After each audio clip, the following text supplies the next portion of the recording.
సంక్రాంతి సమయంలోనే డూడు బసవన్నకి ఎక్కువగా క్రేజ్ ఉంటుంది. అయితే ఇప్పుడు కూడా కొన్ని ప్రాంతాల్లో డూడు బసవన్ తిరుగుతున్నాడు. మనం ఇక్కడ ఏయూ ప్రాంగణంలో ఉన్నాం. డూడు బసవన్ తిరుగుతున్నాడు. మనం ఇక్కడ ఏయూ ప్రాంగణంలో ఉన్నాం. ఏయూ ప్రాంగణం రోడ్లో ఉన్నాం. మనం ఇక్కడ ఆయనతో మాట్లాడదాం. ఇప్పుడు ఎలా తిరుగుతున్నావు, దీనికి ఇప్పుడు ఎలా మెయింటెనెన్స్ ఎలాగ దీనికి? అలాగే ఇంటింటికి అడుక్కోవడం, ఇంటింటికి కట్టి వేసిన వేస్తారో ఏమో లేదు. ఎండతోనే వచ్చేదంటారు. మరి ఎండతో అంటే ఇద్దరు మేపలో పోతున్నాం. ఎద్దుగిరి కోసుకుని 200-300 వెళ్ళిపోతున్నాం ఇంటికి. 1 గంట దాకా వండుకొని వెళ్ళిపోతాం ఎండకే.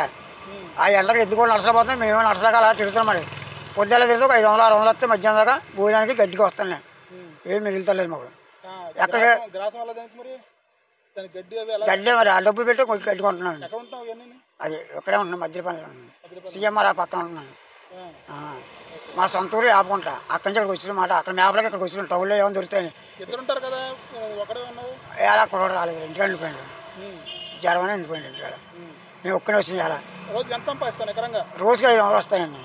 రోజుకి 500 బట్టలు వస్తాయి, మధ్యాహ్నం దాకా గంటుతాయి.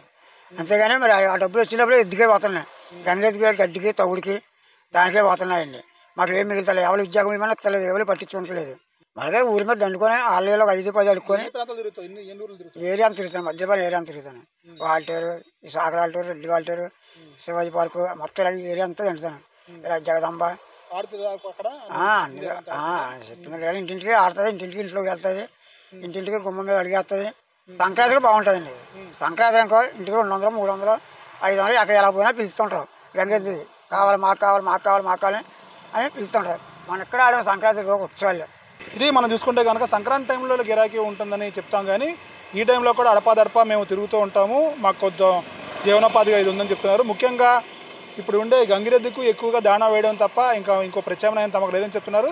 ముఖ్యంగా చూసుకుంటే కనుక ఇప్పుడు దీని ఆలనా పాలన అనేది కొంచెం కష్టంగా ఉంటుంది, కానీ సంక్రాంతి సమయంలో మాత్రం బాగానే ఉంటుందని చెప్పి డూడు బసవన్నకు సంబంధించిన ఈ బసవన్నని రోజు పోషించడానికి ఎంత ఇబ్బంది పడుతున్నామని చెప్పి, అయితే దీనికి సంబంధించి పోషణ ఇలాగే చూసుకోవాలి తప్ప ఇంకొక అవకాశం మాకు లేదు, వేరే ఉద్యోగాన్ని కూడా మేము వెళ్ళలేము, కాబట్టి ఈ వృత్తిని నమ్ముకున్నాం కాబట్టి దాన్ని మేము ఈ ఎండలో కూడా తిప్పి పోషిస్తున్నామని, ఎంత మొన్నటి ఎండలో కూడా దాన్ని చక్కగా ఎక్కడ ఇబ్బంది పడకుండా నేలలో ఉంచుతూ తిరుగుతూ పెంచుతున్నాడు.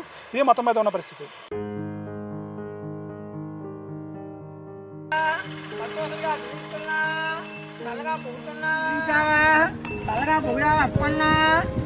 రాముడేరా, సన్నాలు అప్పన్నేరా, 5-6 పేరు